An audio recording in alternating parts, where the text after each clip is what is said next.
یہ بھی پتہ چل جاتا ہے کہ مطلب تلفظ کیا ہے الفاظ کسی بھی لفظ کا، لیکن پھر بھی کہیں کوئی چھوٹی موٹی غلطی ہو سکتی ہے کسی شاعر سے، اور اس کے لیے اس کو استادوں سے پھر پوچھنا پڑتا ہے یا وہ اس کی طرف اشارہ کر دیں تو اچھا ہے.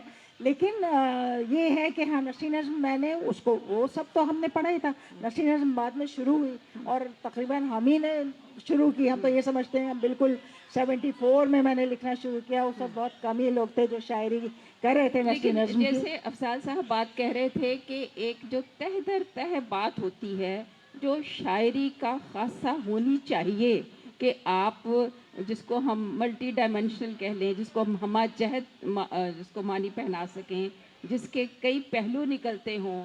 اور بلکہ ایسا بھی ہوتا ہے کہ آپ ایک عمر میں ایک چیز پڑھتے ہیں تو آپ کو کچھ اور اس کے معنی لگتے ہیں، اور پھر جیسے جیسے وقت کے ساتھ آپ کے اپنے اندر تجربات جو ہیں وہ بڑھتے چلے جاتے ہیں تو وہ معنی بھی بدلتے چلے جاتے ہیں. تو وہ کمال اس لکھنے والے کا ہوتا ہے.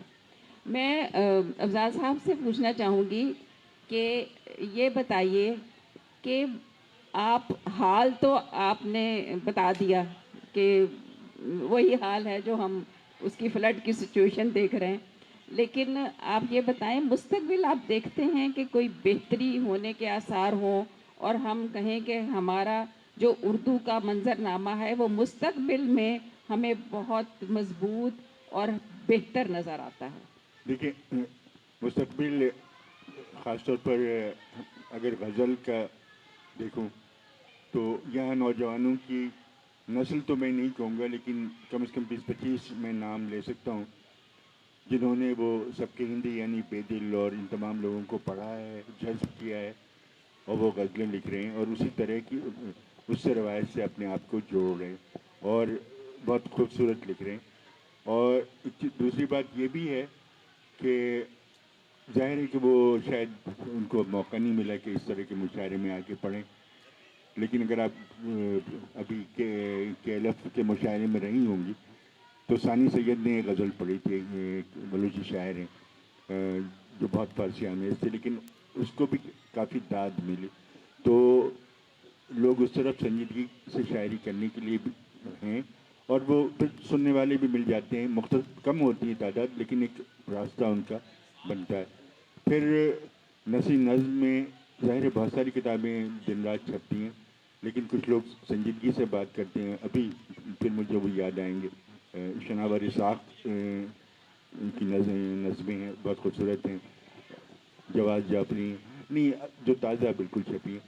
ابھی پچھلے سال بلوچستان سے سلیم ہستی صاحب نے ایک شاعری کا مجموعہ شائع کیا جس میں غزلیں بھی تھیں اور نثری نظمیں تھیں، اور جو بہت سنجیدہ شاعری تھی، جو مطلب ان کی بہت نظمیں پسند آئیں اور کسی کو بھی پسند آئیں گی، وہ اعلیٰ معیار کی تھی. تو بالکل مایوسی تو کسی صورت میں نہیں ہوتی. بہت تو ہمیں ساری خبر بھی نہیں ہوگی، ہم اپنے قریب کی چیزوں کو دیکھ رہے ہیں، لیکن موضوعات بھی بہت آئے مطلب، اور ہر صنف میں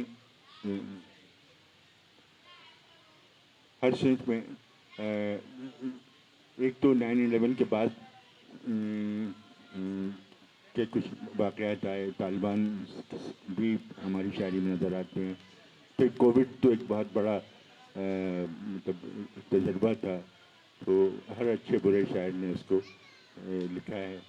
اور اب جو بہت توجہ ہے وہی جو آج کا یہاں موضوع بھی ہے کہ ہم دیکھتے ہیں کہ کلائمیٹ چینج پر، فلڈس پر اور خشک سالی پر شاعری لکھی گئی ہے. ایک شاعر کا نام میں یہاں لے لیتا ہوں، مصطفیٰ ارباب نے بہت کچھ لکھا. ٹھیک، بہت بہت شکریہ. مجھے بتایا گیا ہے کہ جی آپ کے پروگرام کا وقت جو ہے وہ ختم ہو گیا ہے. اب آپ دیکھیں کہ یہ ہے اردو شاعری کا منظرنامہ کہ اب ہمارے پاس وقت نہیں ہے، لیکن میں نے وعدہ کیا تھا میں ایک سوال ضرور لوں گی. وہ شاید افضال صاحب سے بات کرنا چاہ رہے تھے تو وہ آئیں، میں ان کو مائک دیتی ہوں اور میں اس پہ اپنی بات ختم کروں گی کہ ہمارے عہد کے ایک بہت بڑے نقاد تھے محمد علی صدیقی صاحب. تو انہوں نے ایک دفعہ احمد فیض اور نون میم راشد کی شاعری کا ایک تقابلی جائزہ لیتے ہوئے یہ کہا تھا کہ جو زبان کی ٹوٹ پھوٹ کا عمل ہو رہا ہے اس میں ہو سکتا ہے کہ آگے چل کے راشد جیت جائے. تو میرے خیال میں اب وہ تو بات اس سے بھی بہت آگے چلی گئی ہے. اب ہمیں بھی یہ لگتا ہے کہ ہو سکتا ہے نسری نسل جیت جائے. تو بہرحال دیکھتے ہیں آگے کیا ہوتا ہے. آپ اپنا نام بتائیے گا اور سوال. میرا نام محمد علی چنا ہے. سر آپ تینوں شعراء کرام سے میں یہ سوال پوچھنا چاہتا ہوں کہ آپ نے فارسی ادب کی بھی بات کی, اردو ادب کی بھی بات کی ہے, اور آپ نے انگلش لٹریچر بھی پڑھا ہوگا, لیکن آپ نے کبھی یہ کوشش کی ہے کہ شاہ عبد اللطیف بھٹائی کا سندھی کا جو رسالہ ہے وہ پڑھنے کی کوشش کی ہے, یا سندھی لکھنے کی کوشش کی ہے, یا پڑھنے کی کوشش کی ہے؟ آپ تینوں شعراء کرام سے. دیکھیے میں صرف اردو کی روایت سے بات کر رہا تھا, کیونکہ اردو کی روایت فارسی سے ہوتی ہوئی آئی ہے, بدقسمتی سے سندھی سے ہو کے نہیں آئی. تو یہاں ظاہر ہے سندھی ادب بھی پڑھا ہے اور بہت ساری دوسری زبانوں کا ادب بھی پڑھا ہے. تو یہاں کسی صورت میں ایک اردو کا جو سفر ہے وہ اس پر بات ہو رہی تھی, اور اس سلسلے میں فارسی کا ذکر آیا.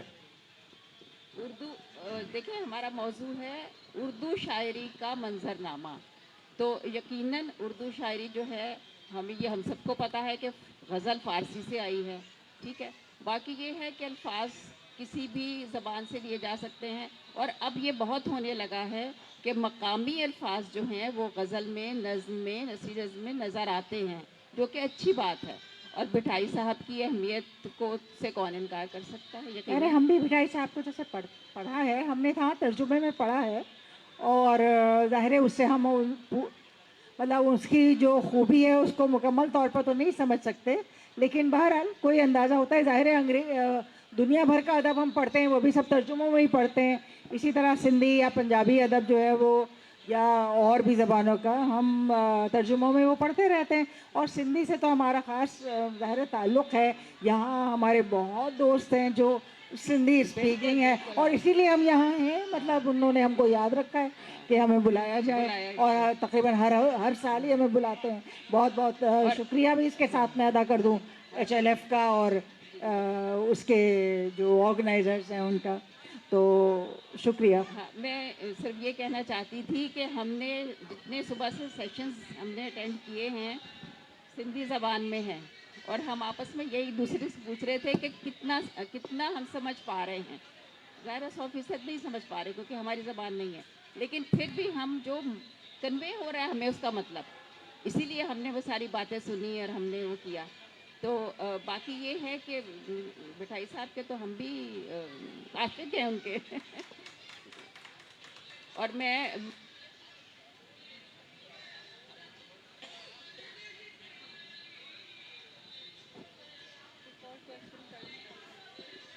میری یہ خواہش ہے کہ کاش ایسا ہو کہ ہم جو زبانیں سیکھنا چاہتے ہیں وہ پوری کی پوری سیکھ سکیں, لیکن ایسا ہوتا نہیں ہے. وقت ہماری زندگیوں میں اتنا نہیں ہوتا. اچھا, ایک سوال ہوا تھا, کوئی خاتون کوئی سوال کرنا چاہیں تو ایک سوال میں لے سکتی ہوں. اگر کوئی خاتون کرنا چاہے, بس صرف ایک سوال. بیٹا ہمارا دیر سے شروع ہوا تھا سیشن, صرف اگر خاتون کوئی کرنا چاہتی ہیں. نہیں چلے, میں نے کہا میں وہ دونوں کا وہ کر دوں. بہت شکریہ. خدا حافظ.